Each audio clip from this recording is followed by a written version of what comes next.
27장을 함께 보겠습니다.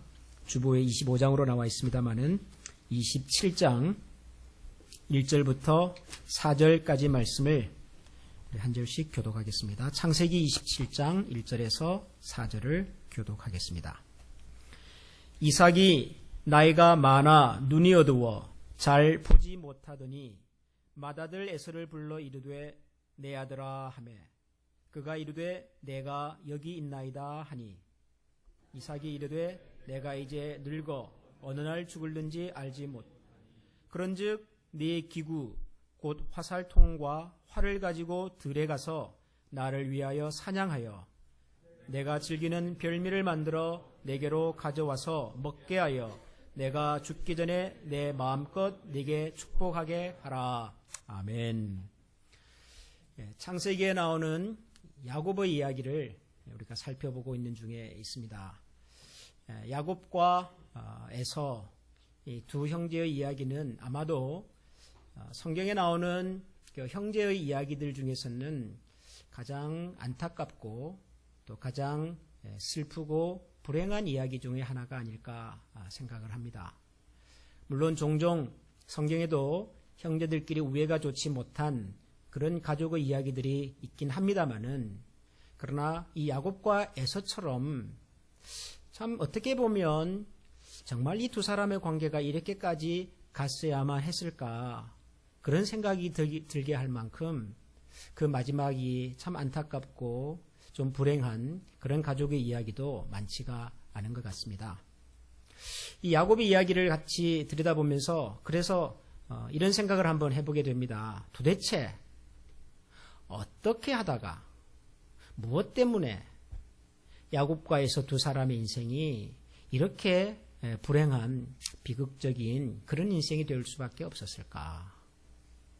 또 좀 더 나아가서 비단 야곱과 에서 두 사람만이 아니라 이 야곱과 에서 그 아버지 리브가 어머니 리브가와 아버지 이삭 이 한 가족이 왜 이렇게 살 수밖에는 없었을까? 도대체 그 이유는 어디에 있었을까? 이런 생각을 한번 해보게 됩니다. 왜냐하면 이 야곱과 에서의 이야기가 물론 성경에 기록이 되어 있는 오래된 아주 대표적인 이야기이지만 사실 곰곰이 생각해 보면 이와 같은 가족의 이야기는 우리 주변에 참 많이 있거든요. 노년에 두 아들을 얻었습니다. 성경을 보면 나이 40에 얻은 아들입니다. 얼마나 사랑스럽고 얼마나 귀했겠습니까, 여러분? 지금도 40의 자녀를 얻는다면 그건 아마 굉장히 기적 같은 이야기고 정말 부모로서 행복하겠습니다. 그런데 고대 사회에서 40세면 굉장히 나이가 많은 나이거든요. 어렵게 낳았단 말이죠. 그것도 쌍둥이를 얻었습니다. 그러니 이 두 아이의 탄생이 아버지 이삭, 어머니 리브가에게 얼마나 큰 기쁨이 되었겠냐고요. 그리고 이 부모 두 사람은 이 쌍둥이 아들 에서와 야곱이 행복하게 잘 살기를 또 얼마나 바랐겠습니까? 이삭과 리브가의 가정이 보통 가정이 아니잖아요. 아브라함의 아들, 약속의 아들 이삭. 그 이삭이 먼 곳에서 어렵게 맞이한 아내 리브가 그 가정에 태어난 아들인데 이 가정에 태어난 두 아들의 인생이 우리가 알고 있는 것처럼 평생을 원수처럼 살 수밖에 없고 아들들만 그런 것이 아니라 두 아들이 그렇게 사는 모습을 보고 부모인 이삭과 리브가의 마음에는 또 얼마나 평생 못이 되었겠냐고요. 도대체 이 가족에는 무슨 일이 있어서 이렇게밖에는 살 수 없었을까? 오늘은 이런 생각을 가지고 야곱과 에서 가정에 있었던 이야기를 한번 같이 살펴보려고 합니다. 에서와 야곱과 에서 두 형제 사이에 있었던 이 불행한 사건의 시작은 어쩌면 오늘 우리가 읽은 이 창세기 27장이 있었던 바로 이날 이 사건에서부터 시작이 되었는지도 모르겠습니다.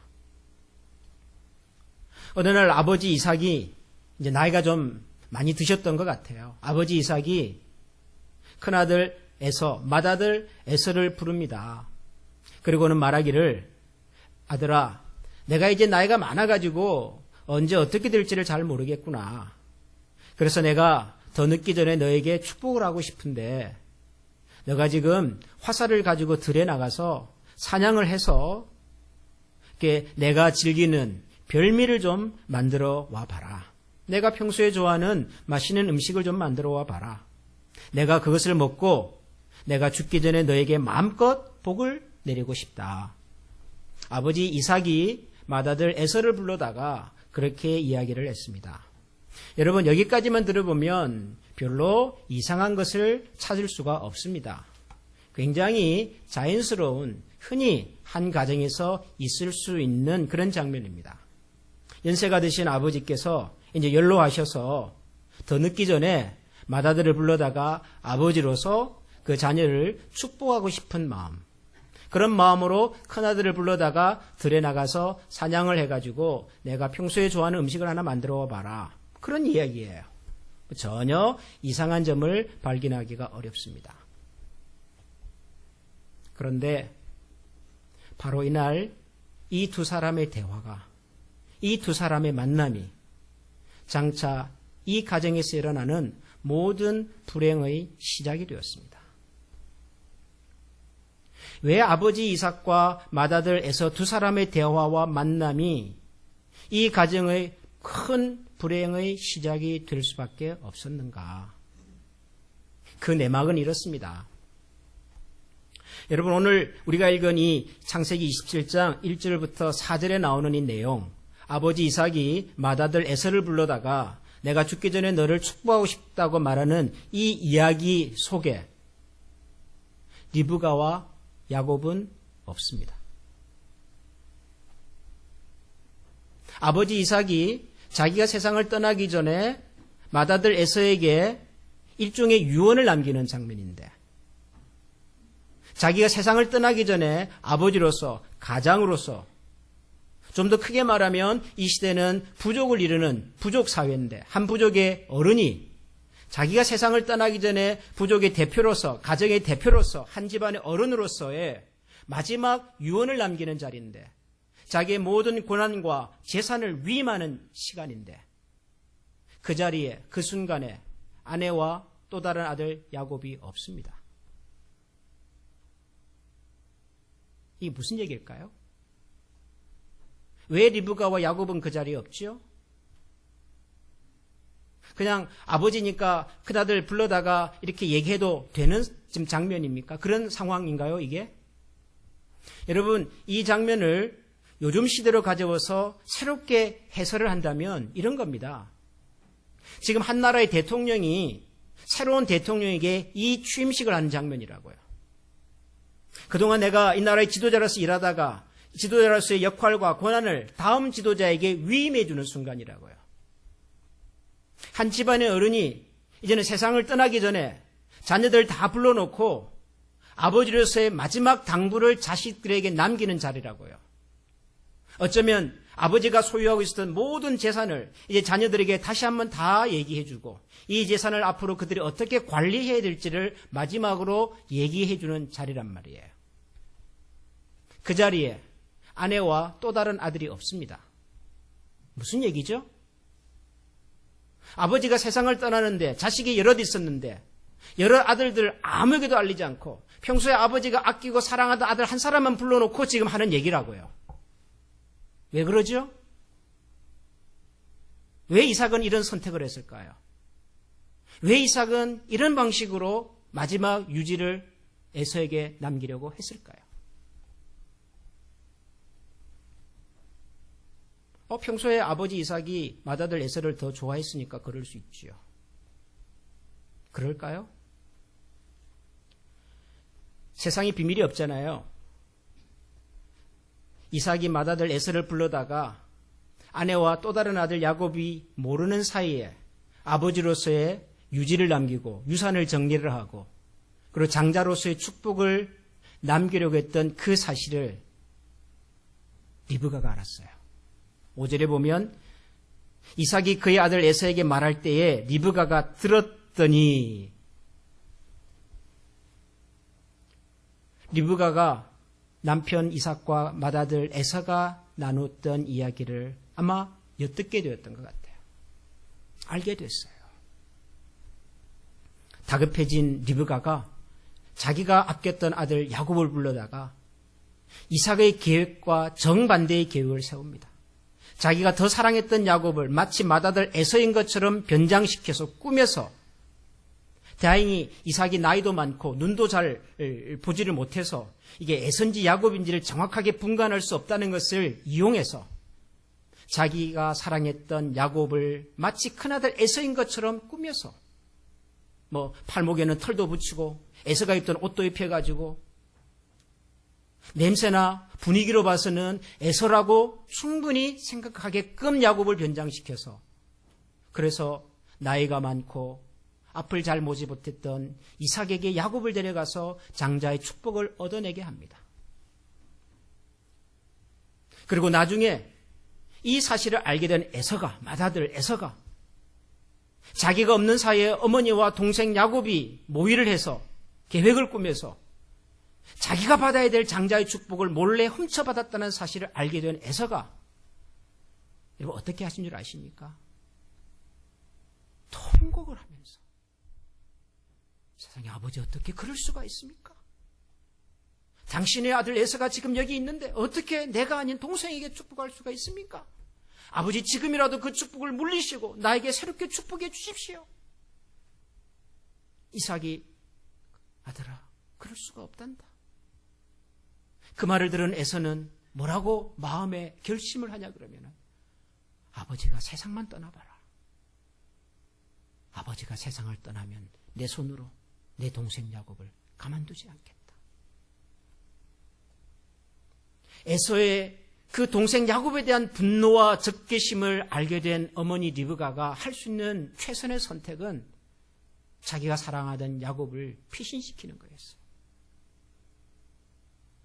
아버지를 속이고 형을 속이고, 그래서 형의 적개심과 분노 속에서 자칫하면 목숨을 잃을 수도 있겠다는 이 절박한 상황 속에서 어머니 리브가가 할 수 있었던 일은 자기 아들 야곱을 몰래 멀리 도망가는, 자기 오빠 라반이 살고 있던 하란으로 보내서, 그리고 그날 이 모자의 이별이 평생은 살아서는 다시 만날 수 없는 이별이 될 것이라고는 아마 리브가도 몰랐을 거예요. 떠나는 야곱도 몰랐을 거라고요. 여러분 왜 이렇게 됐을까요? 가만 생각을 해보면 야곱과 에서의 이야기가 우리가 알고 있는 것처럼 이렇게 비극적이고 이렇게 불행한 가족사로 가지 않을 수도 있었어요. 여러분 야곱이 꾀가 많고 장난기도 심하고 항상 형을 막 이겨 먹으려고 드는 그런 동생인 것은 맞아요. 근데 여러분 자녀들 여럿 있으면 그중에 한두 명은 이런 애가 꼭 있잖아요. 여러분 혹시 그런 형제 없으십니까? 저희 집에도 아이들이 3명이다 보니까 재밌어요. 다 달라요. 예. 이게 좀 어른스러운 애가 있는가 하면 정말 누가 봐도 쟤는 애기구나 그런 생각이 드는 그런 자녀도 있어요. 여러분 자녀들이 많으면 이런 자녀도 있고 저런 자녀도 있고 항상 양보하고 배려하고 손해를 보면서도 손해인 줄도 모르고 사는 그런 좀 어리숙해 보이는 자녀가 있는가 하면 항상 자기 것 챙기고 욕심 부리고 절대로 손해 안 보는 그런 자녀도 있어요. 여러분 그렇다고 그런 가족들이 다 야곱과 에서처럼 삽니까? 아니 그런다고 해서 평생을 형과 아우가 이렇게 원수처럼 지내고 그런 모습 때문에 평생 자녀들하고 다시는 얼굴을 볼 수 없는 그런 부모와 자식으로 사냔 말이에요. 모든 가족이 그럽니까? 그러지 않아요. 욕심 많고 손해 안 볼라 그러는 그런 동생 앞에서 늘 손해만 보고 어리숙해 보이는 형이 있어도요 아주 화목하게 잘 사는 그런 가정들이 얼마나 많은지 몰라요. 야곱과 에서가 태어나기 전부터 하나님께서 그러셨죠. 동생이 큰 자가 될 거다. 동생이 더 큰 자가 되고 큰 자는 동생을 섬기는 인생이 될 거다. 그러셨어요. 그러면 어때요? 꼭 큰아들만 부자가 되고 큰아들만 성공하고 큰아들이 집안의 대수사를 다 책임지라는 법이 있나요? 동생이 유능하고 동생이 힘이 있고 그러면은 동생이 또 형의 몫을 하기도 하고 형은 그런 동생이 고마워서 또 형으로서의 그런 자존심을 내려놓고 그렇게 화목하게 살기도 해요. 그게 중요하지 않아요. 그게 결정적이지 않습니다. 야곱이 배가 고파가지고 허겁지겁 들어오는 형을 속여 먹으려고 팥죽 한 그릇을 가지고 장자의 명분을 나한테 팔아라. 그러면 내가 팥죽 한 그릇 주겠다. 뭐 그러긴 했어요. 여러분, 그런다고 장자의 명분이 뭐 팔리고 그러는 겁니까? 흔히 있을 수 있는 이야기들이에요. 지금 이 이삭 집안에서 일어나는 이야기가 뭐 특별하게, 뭐 심각하게, 뭐 대단하게 잘못된 이야기는 아니라고요. 그럴 수 있어요. 문제는 뭐였어요? 아버지 이삭. 아버지 이삭은 왠지 모르게 맏아들 에서에게 마음이 더 갔어요. 평소에도 맏아들 에서가 사냥해서 가지고 오는 고기를 참 좋아했던 것 같아요. 이게 좀 다른 얘기긴 하지만 이삭은 참 고기를 좋아했었던가 봐요. 정말 고기를 사랑했어요. 어떤 분이 이 장면, 창세기 27장 이 장면을 설명을 하는데요. 이런 이야기를 하더라고요. 이날 이삭이 말이죠. 에서를 불러다가 야, 네가 밖에 나가서 사냥해가지고 내가 좋아하는, 평소에 좋아하는 음식을 좀 만들어 와라. 내가 그거 먹고 너에게 축복해 주겠다. 이러지 않고 에서 불러다가 그 자리에서 그냥 축복해 버렸으면 어떻게 됐을까요? 여러분, 그럴 수도 있잖아요. 지금 아버지 이삭의 마음이 이미 에서에게 가 있는데 뭘 보내가지고 사냥을 해가지고 뭐 음식을 만들어 오고 그걸 내가 먹어보고 난 다음에 복을 주겠다. 그 사이에 벌써 리브가하고 야곱이 완전히 그냥 상황을 역전시켜 버리잖아요. 그런 시간을 왜 주죠, 이삭이? 그분은 그렇게 설명을 하더라고요. 이삭이 성경을 보니까 좋아한다는 표현을 하는 데가 딱 한 번 있는데 그게 고기래, 고기. 음식이래요. 이삭은 에서를 사랑한다고 말했지만 사실 에서를 사랑한 게 아니었어요. 자기를 사랑했어요. 이삭은 자기를 사랑하는데 자기를 가장 만족시켜주는 아들이 에서였던 거예요. 그 중요한 순간에도 아들 보내가지고 사냥해오면 사냥해온 그 음식 그거 먹어보고 축복하겠다고 말했던 사람이 이삭이에요. 아버지입니다, 이삭이. 나이도 들고 이제는 더 이상 시간이 없을지도 모르겠다는 생각이 들면서 이삭은 아버지로서의 마지막 축복을 자기 마음이 가는 에서에게 하고 싶었던가 봐요. 그래서 아내도 야곱도 몰래 에서를 불러다가 이 일을 시작을 합니다. 그런데 이 일을 준비하면서도 이삭이 편하게 한 것 같지는 않아요. 다시 말하면 이삭도 지금 이 일이 얼마나 무리한 일이라는 것을, 이 일이 얼마나 지금 무리수라는 것을 아마 이삭도 알았던 것 같아요. 그걸 어떻게 짐작하냐 그러면 나중에 이제 상황이 그냥 완전 역전이 되고가지고 에사가 이제 돌아와가지고 아버지 이럴 수 있습니까? 막 그럴 때 여러분 27장 33절을 보면 이런 장면이 나옵니다. 이삭이 심히 크게 떨며 이르되 그러면 사냥한 고기를 내게 가져온 자가 누구냐? 네가 오기 전에 내가 다 먹고 그를 위하여 축복하였은즉 그러면 그 아들은 도대체 누구냐라고 말하면서 이삭이 심히 떨었다라고 말해요. 여러분, 이삭이 왜 떨죠? 여러분, 이삭이 왜 떨어야 됩니까? 뭐가 문제인데요? 내가 큰아들한테 복을 내리려고 했는데 그 복이 작은아들한테로 갔어요. 그러면 그게 떨 일입니까? 아니, 그래도 내 자식이잖아요. 내가 처음에는 큰아들에게 유산을 좀 많이 주고 싶긴 했었어요. 그럼 하다 보니까 작은아들에게 좀 더 많이 가긴 했어요. 여러분, 그러면은 뭐 속상할 수는 있지만 그게 떨 일입니까? 심히 떨 일입니까, 그게?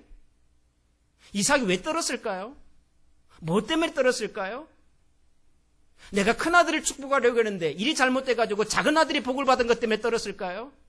여러분 같으면 그래서 떨겠습니까? 내가 큰아들에게는 200원을 주고 싶고 작은아들에게는 100원을 주고 싶은데 바뀌어가지고 작은아들이 200원을 받고 큰아들이 100원을 받았어요. 그러면 부모인 여러분이 심히 떠십니까, 그 상황에서? 안 떨어요. 떨 일이 아니에요. 이것은 속상할 수는 있으나 내 뜻대로 안 됐다고 마음 상할 수 있으나 떨 일이 아니에요. 왜 떨었을까요? 그런데 이삭은 뭐가 두려웠을까요? 누구에 대한 두려움입니까? 이 두려움은 하나님에 대한 두려움. 하나님에 대한 두려움이라고. 아차 싶었겠죠. 아차. 하나님께서 이 아이들이 태어나기 전부터 이 아이들은 앞으로 어떤 인생을 살 것인가에 대한 하나님의 분명한 계획과 하나님의 분명한 의중과 소원이 있었음에도 불구하고, 그리고 그것을 분명히 알려줬음에도 불구하고, 분명히 부모된 리브가와 이삭이 그 사실을 들었음에도 불구하고, 이삭은 하나님의 약속과 계획이 어디에 있는지 무엇이든지 중요하지 않아요. 내가 아버지고 내가 이 아이들의 인생을, 내가 이 자녀들의 인생을 내가 결정할 수 있겠다고 하는 아버지의 욕심이, 인간적인 욕심이 하나님의 계획과 약속보다 더 앞섰던 거예요. 나이가 들어갑니다. 기력이 쇠해가요. 이러다가는 이 집안의 모든 결정이 어쩌면 야곱에게로 갈지도 모르겠다고는 그런 조급함이 생겼던 것 같아요. 그래서 아내에게도 말하지 않고 야곱에게도 말하지 않고 자기가 평소에 사랑했던 에서만 불러다가 지금 이 일을 시작해냈던 거예요. 이루어질 뻔했어요. 완벽할 뻔 있었어요. 만약 리브가가 그날 그 이야기를 듣고 야곱과 새로운 이야기를 하지만 않았다면 이삭의 계획대로 될 뻔했어요. 완벽한 계획이었죠. 그런데 이삭의 생각과 전혀 다른 결과가 나타나 버렸어요. 하나님의 약속과 계획을 무시하고 하나님의 약속과 계획이 있음에도 불구하고 아버지의 욕심을 가지고 일을 만들어내려고 했던 그의 계획이 처참하게 무너지고 말았어요.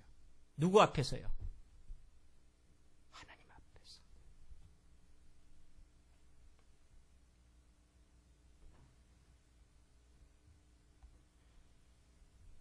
저는 이 야곱과 에서의 이야기를 읽으면서 이삭의 역할이 너무도 중요했구나.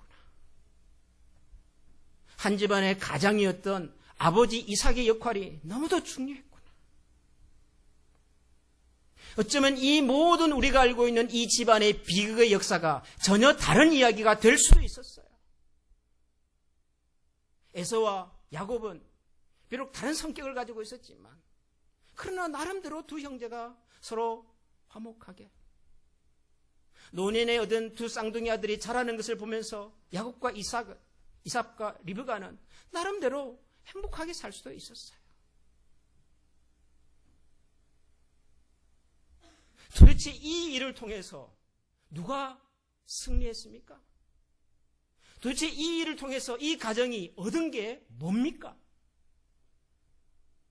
그래 어머니하고 그렇게 몰래 이렇게 아버지를 속여서 아버지의 축복을 받아낸 야곱이 도대체 얻은 게 뭡니까, 여러분? 여러분, 야곱이 얻은 게 뭐냐고요, 야곱이 얻은 게. 뭐 나중에 의삼촌 라반의 집에 가서 뭐 이렇게 재산도 일구고 가족도 일구고 나중에 거대한 부를 이루어가지고 고향으로 돌아왔죠. 여러분, 그것이 금이 환영하는 그런 아들의 모습이었습니까? 객지에 나가서 성공해가지고 보란듯이 사람들한테 자랑할 수 있는 그런 모습으로 당당하게 돌아오는 그런 모습이었습니까? 형을 만나는 것이 너무너무 두렵고 무서워서 모든 가족과 재산을 버려놓고도 자기 마음의 불안감을 없애지 못해서 야복강에 앉아가지고 밤새도록 하나님 앞에 때를 써야 했던 야곱 아니냐고요.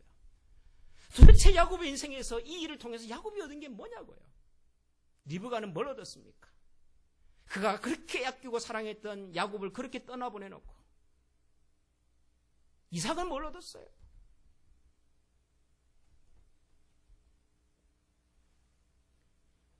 아버지 이삭의 이 앞서간 욕심, 하나님의 계획과 하나님의 약속과 하나님의 뜻보다 인간 아버지로서 그가 가졌던 개인적인 욕심과 야심이 하나님의 계획보다 더 앞서갔던 아버지 이삭의 이 욕심과 야심이 두 자녀의 인생은 물론 자기 자신과 한 가족의 모습을 이렇게 아프게 만들어버렸다.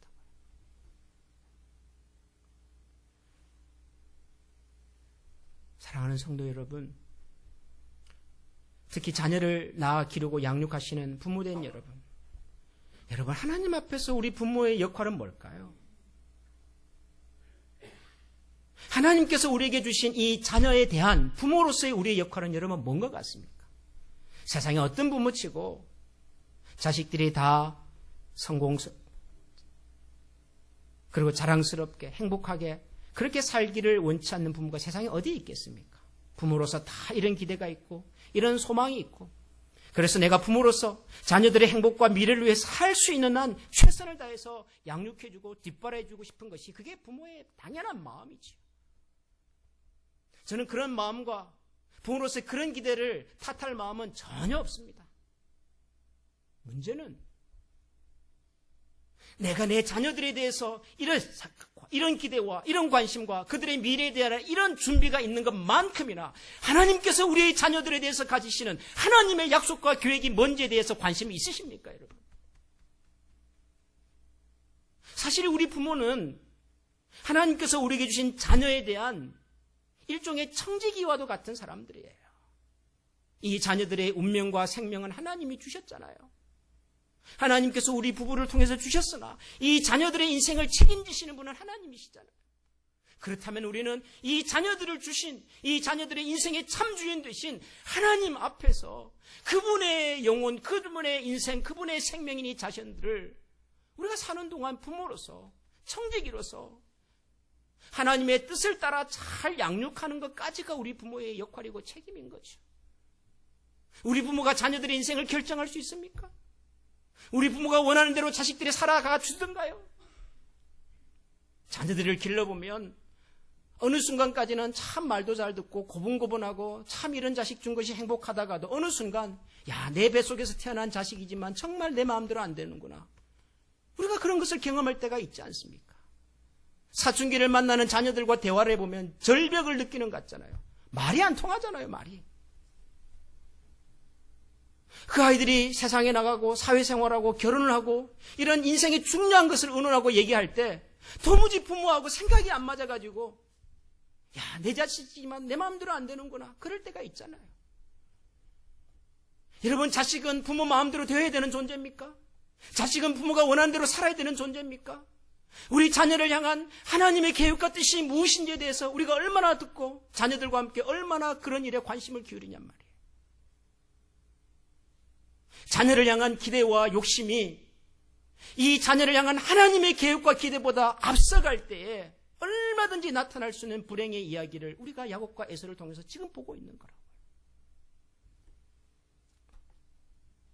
부모된 우리는 하나님께서 우리 가정에 주신 자녀가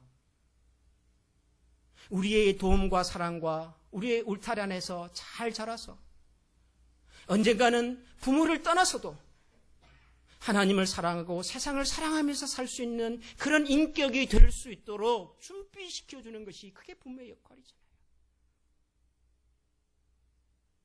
부모를 떠나서 아내와 연합하여 한 가정을 이루게 하는 것이 하나님의 창조의 질서였잖아요. 부모를 떠날 수 있도록, 당당하게 떠날 수 있도록 건전하고 건강한 신앙과 인격과 판단력을 가지고 세상에 나가서 살 수 있도록 떠나 보낼 때까지 부모로서 역할을 하는 것이 그게 우리의 역할이라고요. 그러나 많은 경우에 부모님들은 자녀를 향한 부모로서의 욕심과 계획을 이기지 못하고 다스리지 못하고 그것으로 자녀의 인생을 결정하려고 할 때가 참 많아요. 그러면 어김없이 에서와 야곱을 보게 되는 거라고요.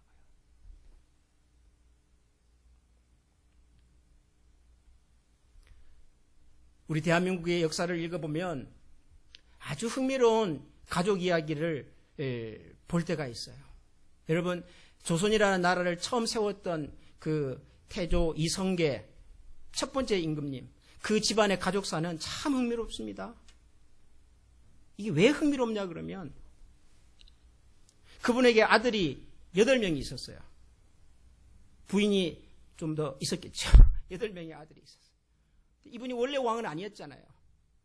고려라고 하는 나라를 이제는 이렇게 다스리고 새로운 왕이 됐잖아요. 왕이 되고 나니까 어느 날 갑자기 자기 집안 아들들이 왕자가 다 돼버렸어요. 그렇겠죠. 아버지가 군인이었을 때는 군인의 아들이었는데 아버지가 왕이 되고 나니까 이제는 왕의 아들이 돼버렸어요. 왕의 아들은 가장 큰 관심이 뭐죠? 아버지를 이어 왕이 되는 거죠. 8 아들들이 왕좌를 가지고 다투기 시작합니다. 서로 왕이 되겠다고. 그래서 아우가 형을 죽입니다. 형이 아우를 죽이려고 모의를 합니다. 그 과정에서 아들들이 서로를 죽이는 일이 발생합니다.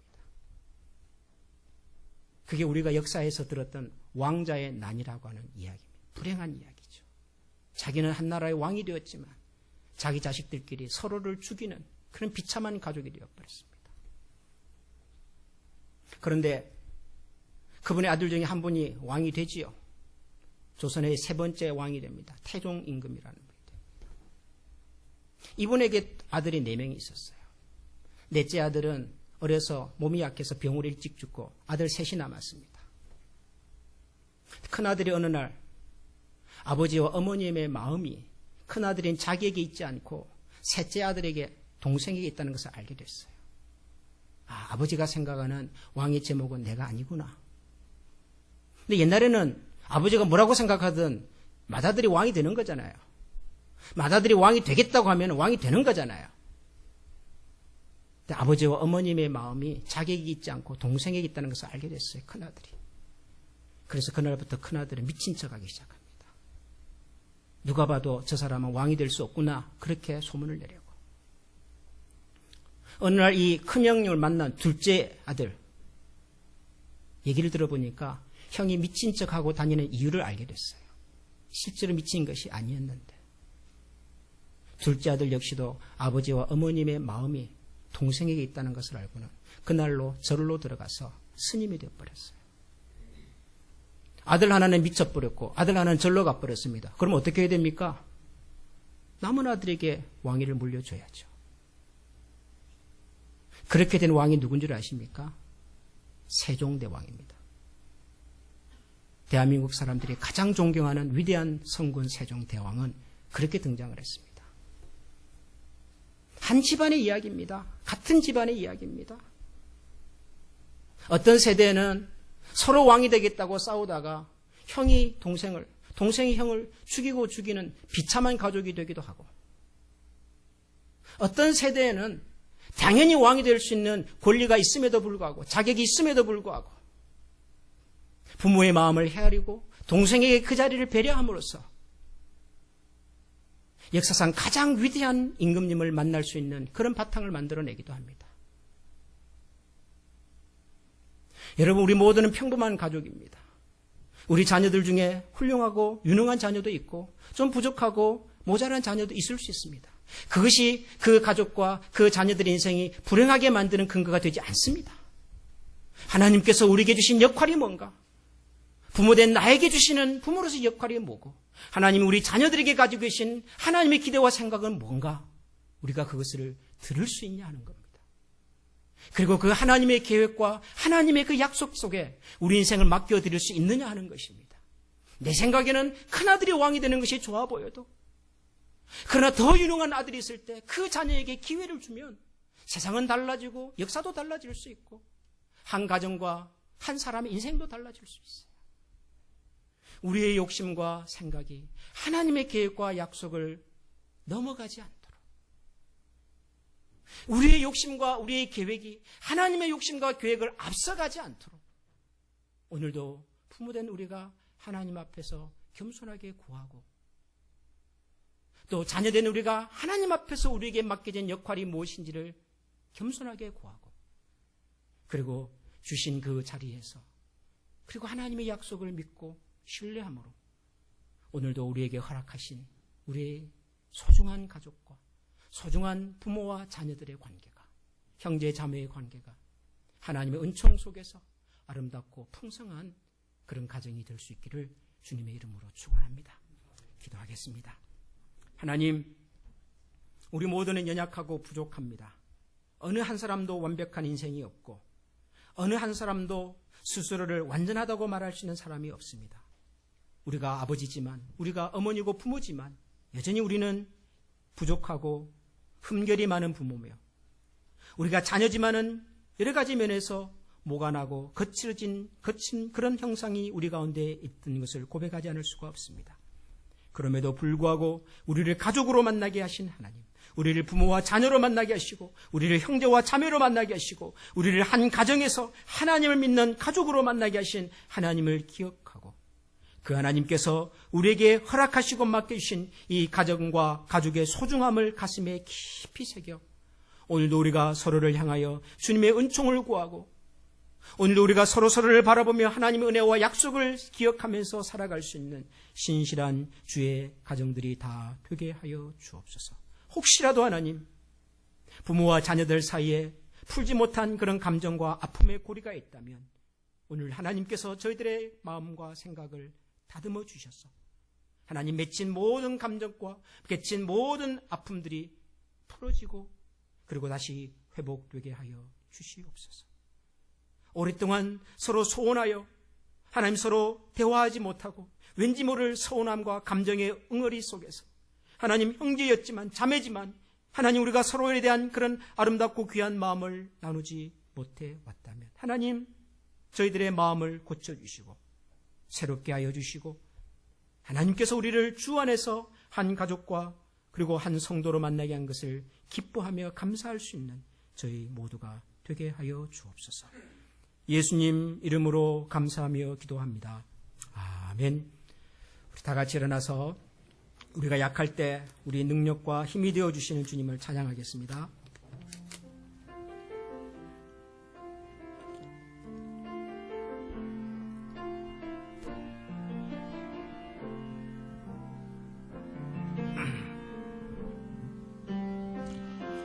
약할 때 강함 되시네 나의 보배가 되신 주 나의 모든 것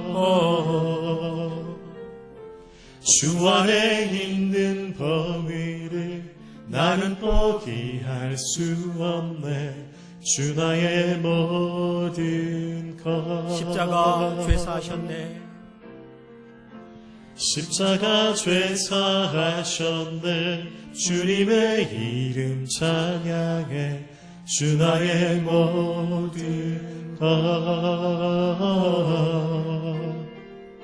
쓰러진 나를 세우고 나의 빈잔을 채우네 주 나의 모든 것 예수 어린 양 존귀한 이름 예수 어린 양 존귀한 이름 예수 어린 양 존귀한 이름 예수 어린 양 존귀한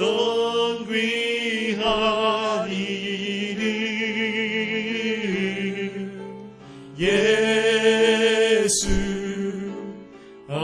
어린 양 존귀한 이름